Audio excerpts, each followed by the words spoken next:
பெரம்பலூர் நாடாளுமன்ற தொகுதியில் மட்டும் தனது சொந்த செலவில் 100 கோடி ரூபாய் வரை பாரிவேந்தர் செலவிட்டதாகவும் எந்த சூழ்நிலையிலும் தான் கொண்ட கொள்கையில் இருந்து மாறாமல் இருப்பதாகவும் புகழாரம் சூட்டியுள்ள தமிழக பாஜக தலைவர் நயினார் நாகேந்திரன் SRM பல்கலைக்கழகத்தில் கம்பீரமாகவும் தைரியத்தை வெளிப்படுத்தும் வகையிலும் அமைக்கப்பட்டுள்ள டாக்டர் பாரிவேந்தரின் சிலை அவரது கடின உழைப்புக்கும் சாதனைக்கும் அடையாளமாக திகழ்வதாக பாராட்டு தெரிவித்துள்ளார். நல்லதொரு குடும்பம் பல்கலைக்கழகம் சொல்வார். இன்னைக்கு தமிழ் மண்ணே இன்னைக்கு வியக்கின்ற வகையில் நாடாளுமன்ற உறுப்பினராக ஒரு ஆசிரியராக பணியாற்றி இன்றைக்கு 5000 கோடி மாணவர்களுக்கும் ஒரு தலைவனாக தாயாக இன்றைக்கு எங்களையெல்லாம் அரவணைத்து செல்கின்ற மாபெரும் தலைவராக நமது பாரிவேந்தர் ஐயாவை பார்க்கிறோம்.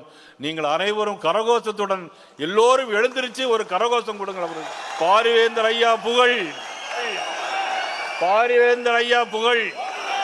நான் ஏதோ சொல்ல வேண்டும் என்பதற்காகவோ அல்லது கூட்டணி தர்மத்திற்காகவோ நான் இதை சொல்லவில்லை. அவரோடு நெருங்கி பழகிய உறவாடியவர்களுக்கு மட்டுமே தெரியும் அவருடைய எளிமையான எண்ணமும் சிந்தனை. எத்தனை அன்பு.